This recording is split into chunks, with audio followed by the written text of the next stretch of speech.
wifi. Be. Mimi ndo natoka mlango na chaazi. Haya mimi niko nje kuna kanga samaki wifi yangu. Okay basi chapu. Hebu subiri kwanza jamani wifi. Wifi yangu.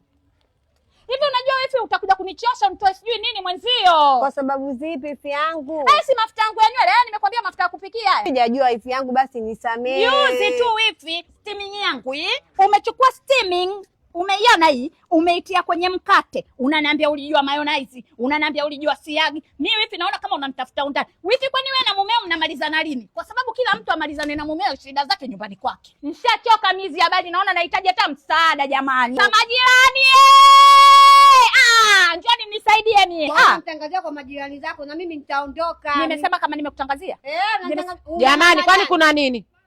Kidawa sikiliza, bora jirani yangu umekuja. Si nimekwambia wifi yangu ana matatizo na uliniambia. Sasa wifi tangu kaja hapa ananifanyia vioja ili mimi niweze kugombana na kaka yake. Juzi kachukua steaming yangu ya Jinaisi. Hii hapa, ushahidi. Hii hapa. Umeona? Nimetoka tu mimi kutengenezea nywele, nimefika nyumbani, kachukua, ameitumia kwenye mkate. Ananiambia anapaka kwenye mkate, ananiambia alijua mayonnaise sijui siagi. Nikamwambia wifi hiyo hailiwi. Leo mwenyewe mdogo naomba maneno atoke hapa ili kunitangaza kwa watu wengine. Sawa wifi. Leo ninakutaka chukua mafuta hapa ya nywele, anakuja anakaangia samaki. Nimakesha ni wewe utaweza Kidawa? Siwezi. Kwanza naomba niwe shampoo kazime nywele zangu, mambo ya wifi yako mewala juso sijakuja na hayo. Hivi Kidawa, hii shampoo lini utaenda kununua ya kwako Kidawa? Kila siku ukitaka kuosha nywele unakuja kuazima kwangu. Bibi wewe samahani. Wewe uniazimagi vyangu? Uniazimagi vyangu?